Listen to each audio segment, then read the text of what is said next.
Halo, jumpa lagi di channel Five and Chemistry. Video kali ini saya mau bahas soal-soal perhitungan kimia atau yang dikenal dengan istilah stoichiometry, materi kimia kelas 10 semester 2. Ada 5 soal pilihan berganda yang mau saya bahas ya. Yuk langsung aja saya mulai. Oke, soal nomor 1. Jika larutan yang mengandung 2 mol PbNO32 direaksikan dengan larutan yang mengandung 2 mol Ki menurut persamaan reaksi berikut, maka akan dihasilkan PbI2 sebanyak berapa mol. Jadi kita tulis ulang reaksinya ya. Jadi PbNO32 tambahkan dengan 2 Ki. Ini kalau ada koefisien berarti reaksinya udah dibuat setara ya. Hasilnya PbI2 tambah 2 KNO3. Nah, jadi kita buat keadaan awal. Keadaan mula-mula ya. Saya tulis M di situ. Masing-masing ada 2 mol. Reaksinya ya. Yang di awal pasti kan belum ada nih. Artinya belum ada yang bereaksi gitu. Jadi kan masih kosong produknya. Nah, langkah berikutnya adalah kita harus tentukan, ini bagian pentingnya ya.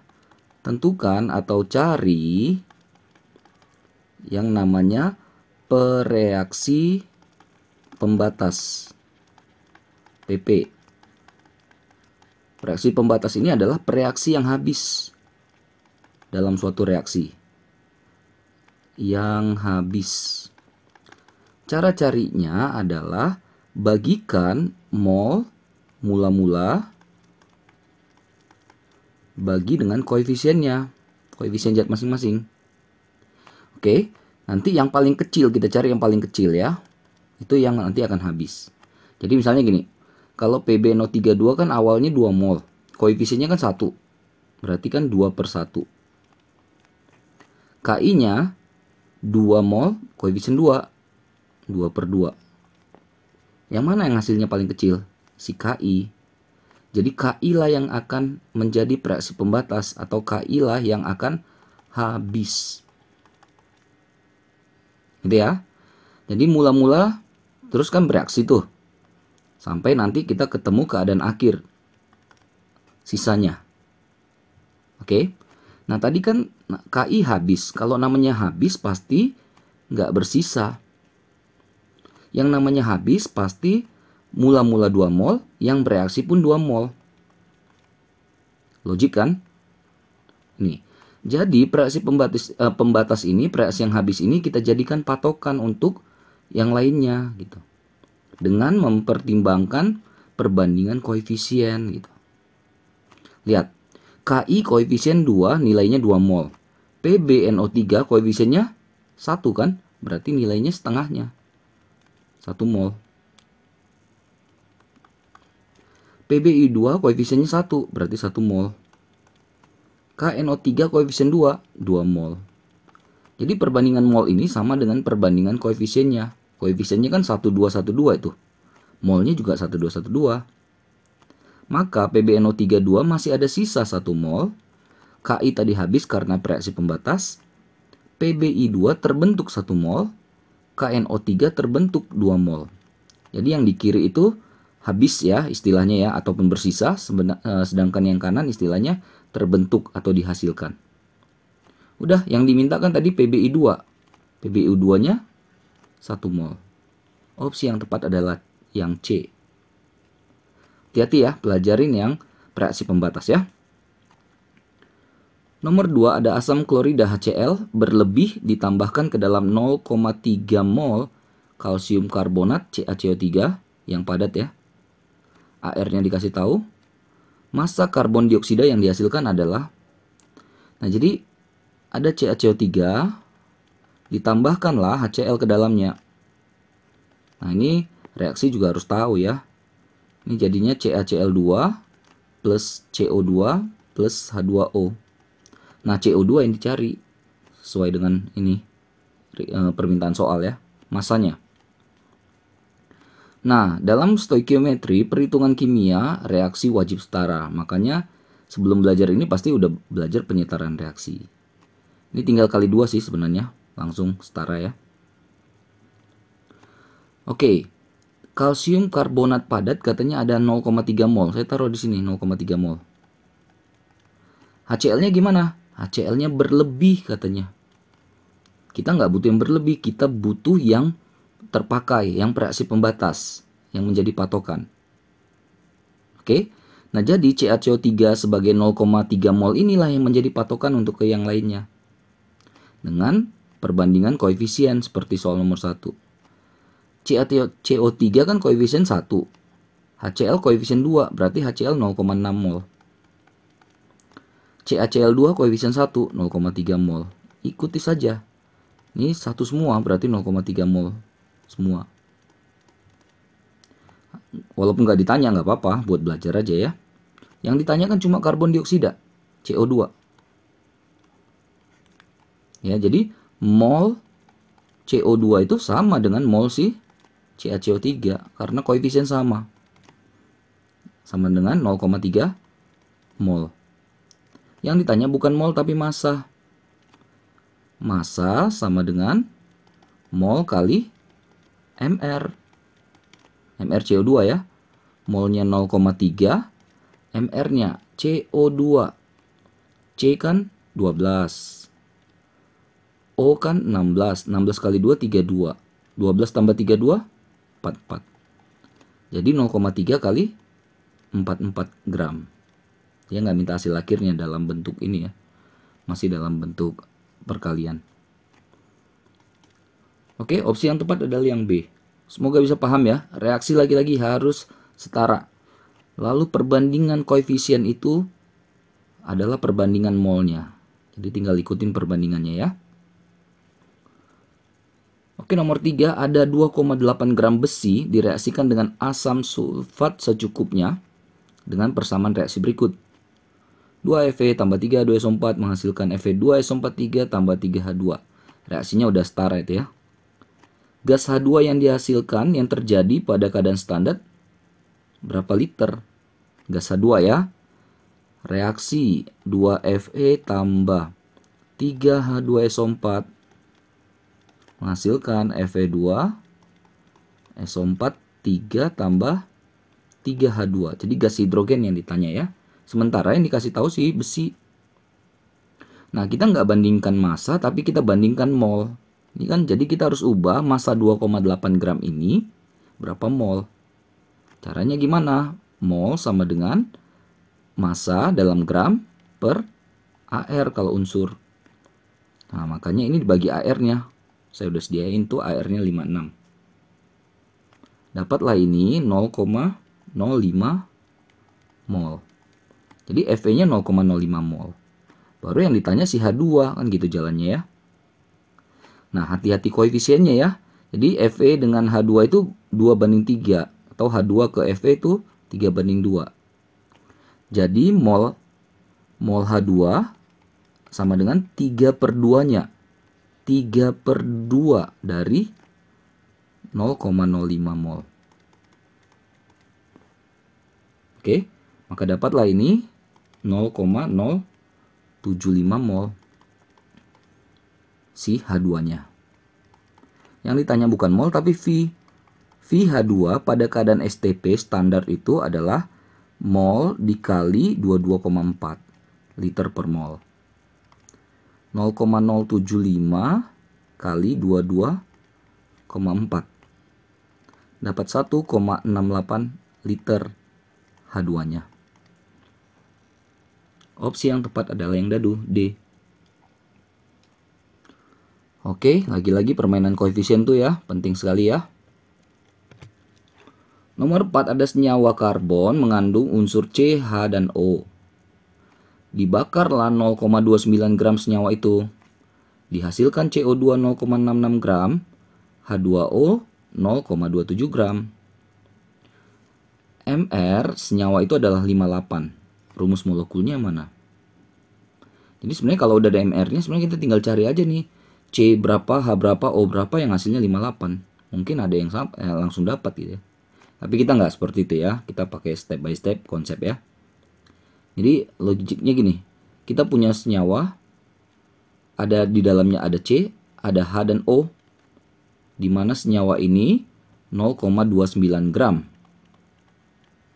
Masanya, apalagi datanya ya? MR-nya 58 gram per mol. Lalu dibakarlah senyawa ini. Namanya dibakar itu ditambahkan O2 ya. Nah, C-nya ketemu O2 akan menghasilkan CO2. Dan hanya akan ketemu O2 akan menghasilkan H2O. Makanya dihasilkan tuh CO2 dan H2O ya. Oke, CO2-nya ada 0,66 gram. Dan H2O-nya 0,27 gram. Sampai sini paham ya? Inilah jalan ceritanya dulu si soal nomor 4 nih. Nah lalu, ini saya udah sediain, kita harus tentukan berapa banyak C masanya, berapa gram C dalam senyawa CO2 ini. Berapa banyak masanya si H dalam senyawa H2O ini. Caranya gimana? Udah saya sediain sini. Jadi massa C sama dengan jumlah C kali AR dari C per MR CO2-nya kali massa CO2-nya. Perhatikan ya. CO2 berarti C-nya ada 1 kan? AR dari C 12. MrCO2. Nah, harus cepat ya kalau CO2 C kan 12. Ini kayak tadi udah ya. Tambah 16 kali 2 32 44. Kali massa CO2 0,66 gram. Nah, ini dapat hasilnya 0,18 gram si karbon. Ya, jadi ada 0,18 gram karbon dalam CO2 yang tadi sebanyak berapa tadi? 0,66 gram. Oke, cara sama untuk H. Coba ya. H-nya ada berapa banyak dalam H2O? Ya 2. Berapa AR dari H? Ya wajib hafal 1 ya. H2O MR-nya 18 karena H itu 1, ada 2 jadi 2, O kan 16 ya. Massa CO-nya berapa? Massa H2O-nya berapa? 0,27 gram ya. Oke, ini saya hitung dapat 0,03 gram hidrogen H. Ya, tadi lihat CHO dalam senyawa itu adalah 0,29 gram.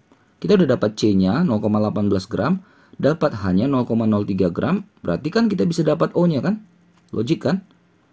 Berarti massa O totalnya 0,29 gram dikurangin massa C 0,18 gram dikurangin massa H 0,03 gram. Maka dapat hasil akhirnya si O adalah sebesar 0,08 gram. Jadi kita udah dapat nih komposisi C, H, O dalam gram 0,18 gram. Hanya 0,03 gram, O-nya 0,08 gram. Ini komposisi masing-masingnya di dalam senyawa karbon tadi. Kita nggak bandingkan massa, kita bandingkan mol. Makanya kita harus bagi semuanya dengan AR-nya. C kan itu AR-nya 12. H1, O16. Saya kesini ya. Berarti C banding H banding O 0,18 bagi 12 itu 0,015. H-nya kan tetap ya 0,03 ya. O-nya itu 0,005. Bisa aja kan 15 banding 30 banding 5. Kecilin lagi boleh 3, 6, 1. Jadi kita dapatlah komposisi CHO-nya adalah C3, H-nya 6, O-nya 1. Ini namanya rumus empiris. Kita mau cek rumus empiris ini dengan mempertimbangkan harga MR-nya. Jadi C3H6O ini kalau kita kalikan 1 faktor X atau N terserah, ini sama dengan MR-nya. C12 kali 3 berapa? 36. Tambah H itu kan 6. O itu kan 16. MR-nya tadi 58. Udah nih hasilnya juga 58 kan? 58 kali X sama dengan 58. X-nya sama dengan 1. Artinya rumus molekulnya itu sama dengan rumus empirisnya. C3H6O. Opsi yang tepat adalah yang C. Untuk soal nomor 4 memang agak ribet ya. Ada beberapa step yang harus diikutin. Tapi mudah-mudahan bisa dipahami ya. Terakhir, metanol CH3OH dapat dibuat dengan cara sesuai dengan prinsip ekonomi. Dengan berbagai cara ya. Cara yang sesuai dengan prinsip ekonomi atom. Ekonomi atom adalah di beberapa kurikulum sebelumnya jarang ini dikeluarkan soal seperti ini. Kurikulum Merdeka sekarang ini muncul ya. Prinsip ekonomi itu sebenarnya bagian dari prinsip green chemistry ya, kimia hijau. Jadi gimana caranya menghasilkan suatu produk yang dengan persentase yang bagus gitu ya, tinggi, efisiensi tinggi. Oke, jadi caranya saya udah sediain di sini caranya ya. Jadi kita harus cek nanti masing-masing persen ekonomi atom untuk di A, B, C, D, E. N di sini koefisien. Koefisien kali MR produk yang diharapkan per total dari koefisien kali MR semua hasil reaksi atau produk. Oke, nanti kalau bingung apa-apa. Saya sudah sediain MR untuk produk. Jadi kita fokus untuk produk ya, produk. Abaikan saja yang di kirinya, reaktannya, khusus untuk produk. Oke, kita coba ya. Jadi untuk A, cara-carinya gini. Nah, N kali N itu adalah koefisien tadi ya. Jadi CH3OH kan koefisiennya 1. Panjangan nih. N-nya 1 kali MR dari CH3OH saya udah sediain 32 per produknya. Produknya cuma dia sendiri kan. Berarti 1 kali 32 juga.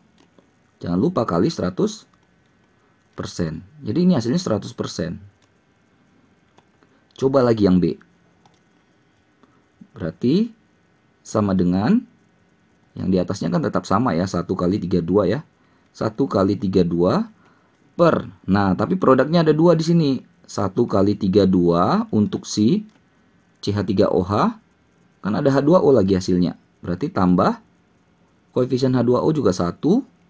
MR-nya 18.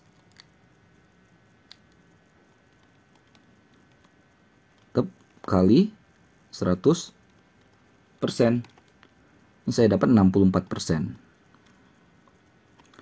Yang C lagi CH3OH juga ya. Berarti produknya kan si CH3OH ya. Berarti yang di atas tetap sama terus. Dibagi. Nah, baru tambahkan ada NaCl tuh, koefisien 1. NaCl itu 58,5. Kali 100%. Saya dapat sekitar 35,36%. Lanjut yang D. Di atas tetap 1 kali 32 karena yang diharapkan produknya adalah metanolnya kan. Di bawah 1 kali 32, jadi di bawah itu total produk semua ya, termasuk si metanolnya juga. HCl, 1 kali HCl 36,5 kali 100%. Saya dapat 46,7%. Yang terakhir yang E, 1 kali 32 yang di atas. Yang di bawah 1 kali 32 untuk metanol. Tambah. Nah, CH3Cl. Mana CH3Cl? 50,5 MR-nya. Kali 100%. Saya dapat di sini sekitar 38,79%. Mana yang menghasilkan persen paling tinggi? Ya si A. Bisa kebayang kenapa A? Ya karena kalau diperhatikan A ini produknya itu cuma 1, jadi langsung pure, nggak ada lagi ya. Kalau yang B kan ada H2O, C ada NaCl, D ada HCl, E ada CH3Cl. Jadi secara prinsip ekonomi atom A itu paling bagus karena produknya 1 dan benar-benar nggak ada yang terbuang lagi gitu. Ya, Jadi semoga dipahami caranya ya untuk menentukan persen ekonomi atom. Semoga bisa membantu buat kalian yang terutama sedang mempelajari materi ini. Maaf kalau ada kesalahan kekurangan. Oh ya, jangan lupa cek terus update terus video-video terbaru lainnya di channel Vibe and Chemistry ini. Sampai jumpa dan bye-bye.